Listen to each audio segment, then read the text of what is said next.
kembali menyapa Anda. Harian Netra, dalam operasi. Opini, ekspresi, dan reaksi. Menampilkan sahabat-sahabat Harian Netra untuk mengemukakan pikiran, atau memberi reaksi tentang semua yang ada di sekitar kita. Hadir untuk menemani hari Anda. Selamat menikmati.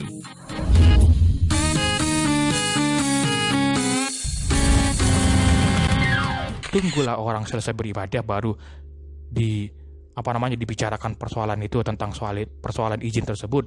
Ini kan apa yang dilakukannya? Justru tindakan yang sangat-sangat tidak etis dan itu mencoreng nilai dari agama mereka sendiri gitu. Jangan lupa klik subscribe dan nyalakan lonceng notifikasinya. Lalu kita berkenan videonya. Semuanya sahabat Harian Netra dimanapun kalian berada, jumpa kembali dalam program Operasi. Ya, kali ini, dalam episode kali ini, kita akan bahas kasus yang lagi viral minggu terakhir ini, lebih tepatnya hari Minggu, tanggal 19 Februari 2023 kemarin, yang dimana ada terjadi lagi kasus intoleran di bangsa kita ini, teman-teman.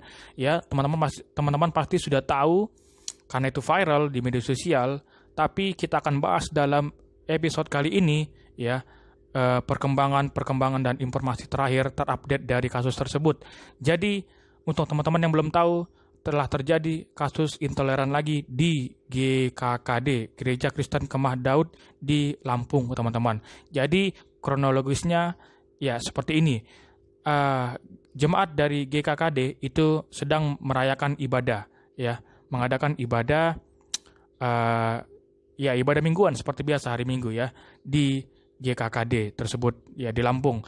Tiba-tiba ada sosok berbaju biru yang langsung masuk, ya, menerobos, ya, langsung masuk ke dalam gereja dan membubarkan paksa, ya, memerintahkan kepada seluruh jemaat di dalam gereja itu untuk berhenti, ya, dan keluar. Kalau tidak mau, maka dia akan mengobrak-abrik dan menutup gereja tersebut atau gedung tersebut. Bahkan yang menyedihkan lagi, sampai ada yang naik ke mimbar, ya, dan terlihat, ya, ada mengatakan bahwa telah terjadi juga pemukulan secara fisik kepada pendeta, ya, pendeta di situ. Dan ini kan suatu hal yang sangat tidak etis, teman-teman, kelihatannya, ya. Mereka mengaku oknum-oknum yang beragama, bertuhan, ya, Pancasilais, ya.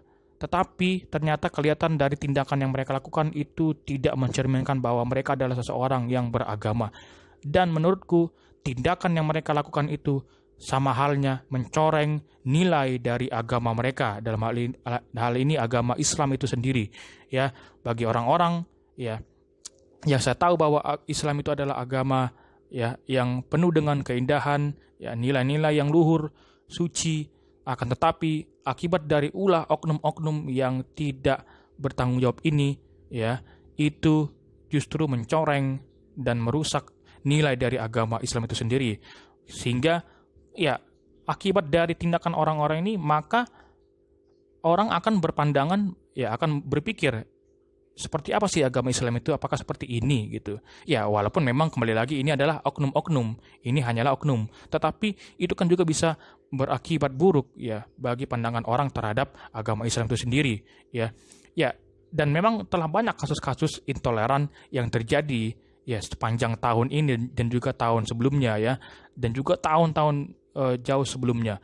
Dan itu kebanyakan, ya, mayoritas dilakukan oleh, ya, agama mayoritas di bangsa ini tentunya, ya. Dan tentunya agama Kristen, ya, menjadi agama yang tertindas karena selalu dirusak tempat ibadahnya, ya, diganggu, dihentikan, ya. Dan ini kan tindakan yang sangat tidak etis. Oke, setelah kita mendengar klarifikasi dari orang berbaju biru itu, ya, yang mengaku ketua RT, ya, dan sebagainya, itu dia mengklarifikasi bahwa dia sebenarnya menghimbau untuk jemaat itu untuk tidak menggunakan gedung itu. Dan dia katanya mengatakan bahwa mempersoalkan izin dari penggunaan gedung tersebut. Karena menurut dia sudah ada kesepakatan yang sudah ditandatangani oleh mereka dan juga pendeta, ya saya lupa pendetanya siapa, tapi pendeta gereja tersebut tentunya. Itu pada tahun 2016 kalau nggak salah ya. Nah, itu sudah disepakati, tetapi ya menurut dia bahwa jemaat Kristen GKKD itu malah menggunakan gedung tersebut. Ya, oke lah kalau memang misalkan dia ya mempersoalkan izin itu, tetapi ya tunggulah orang selesai beribadah baru dibicarakan persoalan itu tentang persoalan izin tersebut. Ini kan apa yang dilakukannya? Justru tindakan yang sangat-sangat tidak etis dan itu mencoreng nilai dari agama mereka sendiri gitu. Masa orang lagi beribadah, lagi asik-asiknya beribadah itu tiba-tiba dia datang menerobos ya, masuk ke gereja dan menyuruh bubar gitu. Tutup gitu. Kalau kalian nggak mau, ya sampai ada maki-makian dan sebagainya ya. Terlihat dari video amatir yang beredar tersebut. Ini kan mencerminkan ya betapa tidak bertanggung jawabnya, ya tidak etisnya tindakan dari oknum-oknum tersebut, ya teman-teman. Ya dan terlihat bahwa ya kembali lagi jemaat Kristen ya kita umat Kristen itu tidak bisa bilang apa-apa ya. Mungkin mereka karena sudah saking bosannya, sudah saking jenuhnya, ya karena terus ditindas, ya. Jadi mereka tidak bisa lagi untuk marah-marah dan sebagainya. Mereka ya hanya menyabarkan, sabar, jangan marah-marah, yang kan bisa diselesaikan. Itulah hati dari umat Kristen itu, betapa luhurnya dan betapa tulusnya mereka. Walaupun mereka sebagai orang yang tertindas di negara yang mayoritas ini, ya negara yang memiliki agama mayoritas oleh agama yang mayoritas, tetapi mereka tidak marah ya, dan mereka tetap bersabar ya, walaupun mereka sudah diganggu ya ibadahnya, dihentikan bahkan dibubarkan, ditutup paksa ya. Coba kalian bayangkan kalau misalkan kalian lagi beribadah, sholat di masjid, tiba-tiba ada seseorang ya, dan itu adalah orang Kristen sendiri, itu tiba-tiba masuk dengan beberapa orang, sekelompok orang untuk membubarkan paksa masjid tersebut, orang-orang jemaah-jemaah di dalam masjid. Apa yang akan kalian rasakan dan kalian lakukan dan kalian alami? Pasti kalian akan marah, bukan? Pasti, wah, itu akan menjadi berita yang viral tentunya, dan mungkin orang-orang tersebut bisa ditangkap, bisa langsung masuk penjara itu. Ya, oknum-oknum gitu. Oknum-oknum yang melakukan pembubaran paksa di masjid itu. Coba kalau misalkan itu dilakukan kepada orang-orang Kristen, kepada jemaat Kristen, ya beritanya itu viral, tapi ya ada sebagian juga yang tidak viral. Banyak juga kasus-kasus intoleran pasti yang terjadi di Indonesia ini yang itu tidak diekspos di media sosial. Dan itu yang menjadi keprihatinan dan juga hal yang menyedihkan ya. Kalau kasus itu viral baru itu dipertanggungjawabkan. Tetapi kalau misalkan kalau misalkan kasus itu tidak viral, maka itu tidak booming dan tidak ditindaklanjuti ya. Ya, pesanku dan harapanku semoga orang-orang ini atau oknum-oknum ini itu bisa dikasih efek jerah dengan ya paling tidak dihukum lah ya, atau ada sanksi sosial ya, kalau perlu dipidanakan karena pasalnya udah jelas teman-teman ya.